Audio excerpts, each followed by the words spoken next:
Welcome to the garage. Today we're going to be putting a fuel filter in a 2000 2.2 Camry.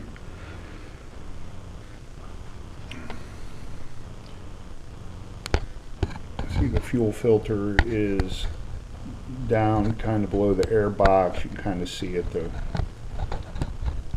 round can looking thing down there. There's the air box. We're going to take the air box out, give us better access to that. Okay, so I'm going to show you how to get the air box out of this 2.2 Camry. So we can get down here to the fuel filter. I've already taken everything loose, put it back on, just so you can see this. Top of the box, there's a couple plugs. There's one here on what looks like maybe an intake air temperature sensor, and then there's one here on a, looks like it may be a purge valve, and there's also a hose right here that goes on that valve that needs to come loose too. There's going to be a nut right here. This piece here is normally up underneath here, but like I said, I've already taken it loose. That's a 10 millimeter. Then over here on the end, there's a spring coming out of here, which the throttle cable goes and sits in, and it's to provide stability to it. It needs to come out, and then you can use a nut driver or screwdriver to get the intake line off, and then the top will come off. And underneath, see the air filter. Yeah, it looks nice and clean on this side, doesn't it? See what the other side looks like. Yeah, it's a little dirty. I've seen a lot worse. I'll just sweep it out, and within the next couple of days, pick one up at work. Now the inside of the air box, beautiful. Yeah, see some seeds in there. Could have had a critter running around in here, maybe. 3 10 millimeter bolts to get this out. You see 2 down there in the bottom, and then there's one up here on the side. I'm going to go ahead and pull this side one out and pull this whole thing out, and we'll get down to the fuel filter, which is right there. You can see it.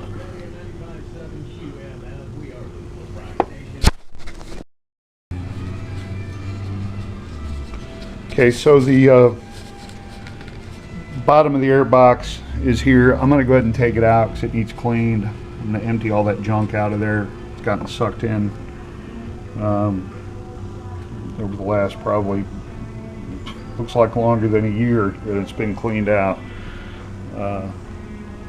Filter needs to be changed pretty soon. I've seen them a lot worse. But I am going to take this bottom part of the box out, empty all that junk out, and vacuum it. 3 10 millimeter bolts to get this out of here. 2 there on the bottom, and then 1 up here on the side, if you can see that. Where is it? There it is.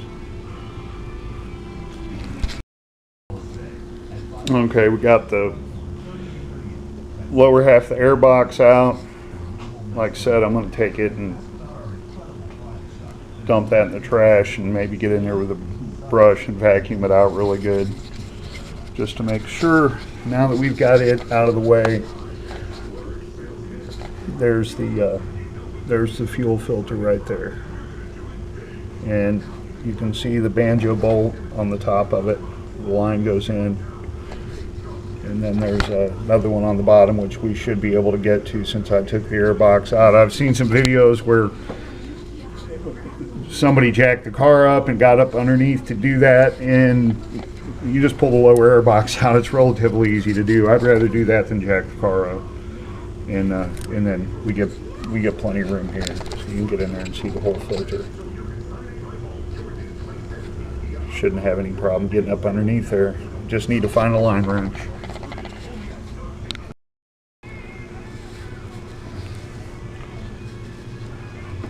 And I've decided for convenience, see that bracket there? There's a bracket on top of the transmission.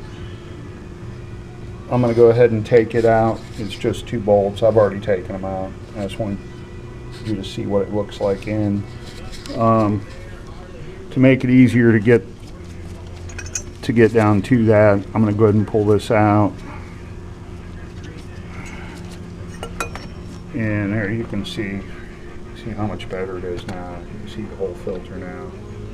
Get up under there with some vice grips. As I don't have a line wrench, I prefer to use vice grips anyway, and you can get that lower fitting. I sprayed some PB Blaster on it earlier. I'm letting it kind of soak a little bit, maybe make it easier to get off there.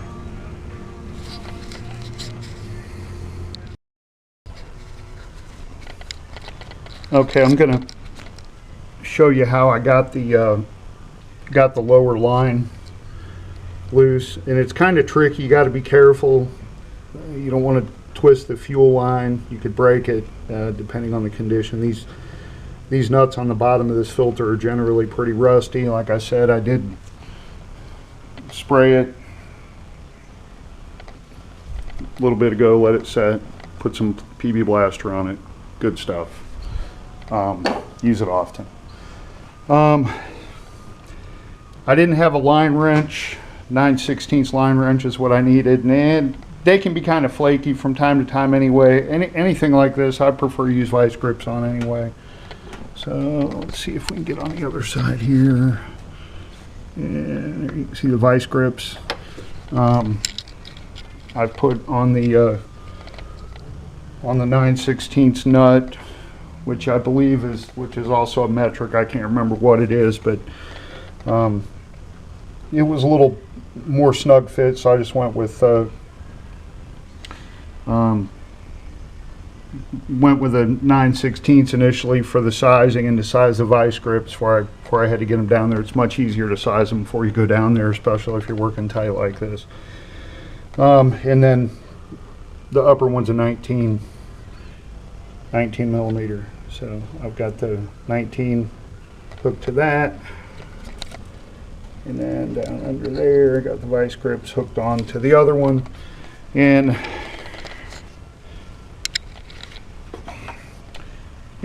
I had to come around this side with a hammer.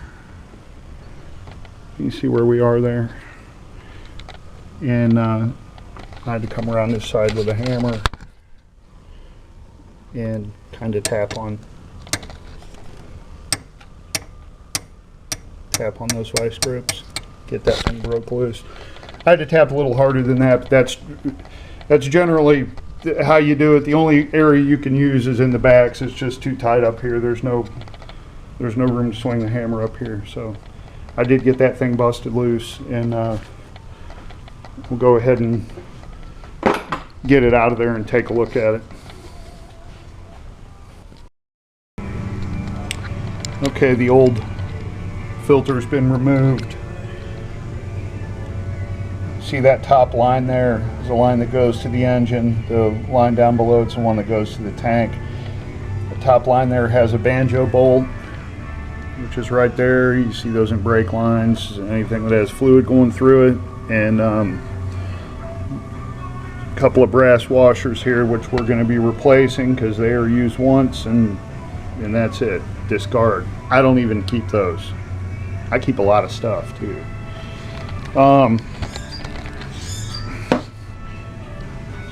The filter, this looks like it might have been the stock filter, Toyota filter.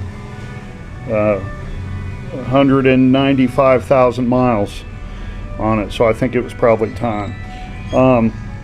This bracket that's around it here, I'm going to have to take off for the new one. I lubed it a little bit ago, good old PB Blaster.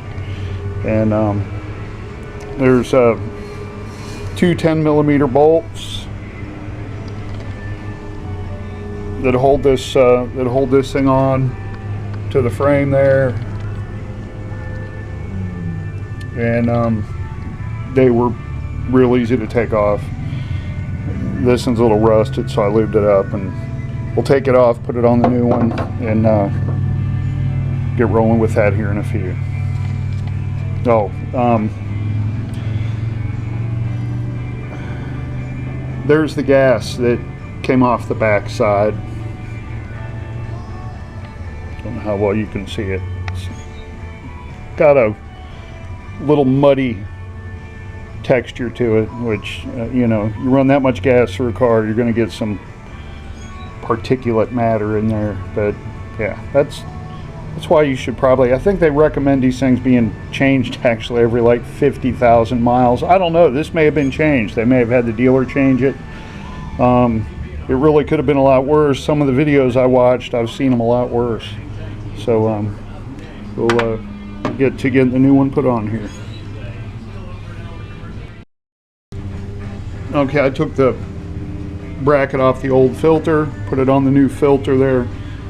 Something you need to notice, there's some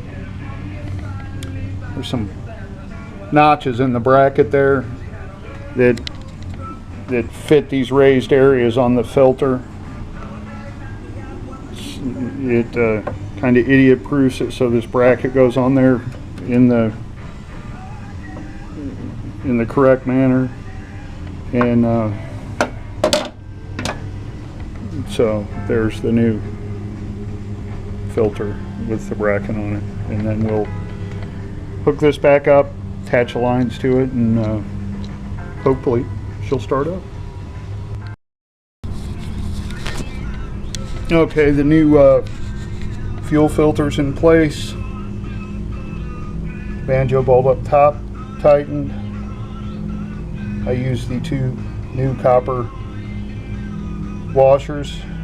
Please use those. Don't reuse the old ones. Not good. And bottom line connected. Brackets on the frame nice and tight. Here's this wire loom here,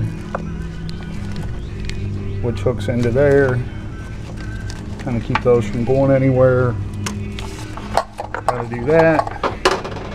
And I'll put the bracket back on the transmission, get the air cleaner back in here,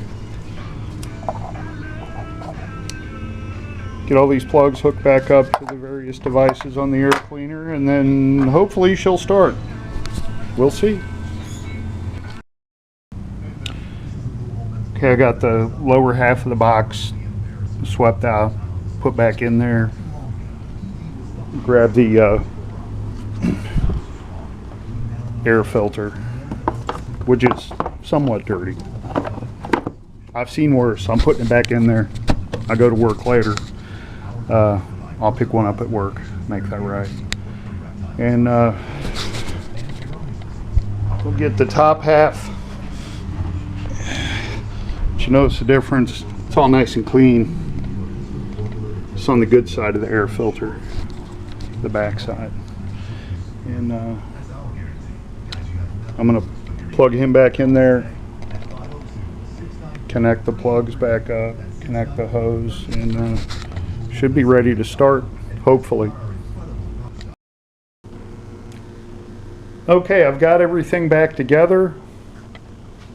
Fuel filters in, air box, and all associated components are back in there as they should be. I've gone ahead and primed the fuel line, which you have to do anytime you put a fuel filter in, have a fuel line disconnected for any reason, and that is turning the key on a couple of times, let the fuel pump the line up, purge the air, and so forth. So hopefully she's going to start right up for us. Let's see.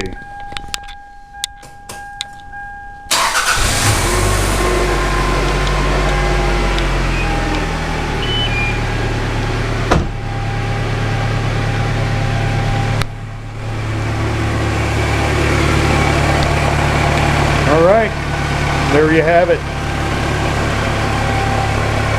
She's running. Hopefully she'll continue to get me to work. Have any questions, comments? Put your 2 cents in. It is welcome. See ya.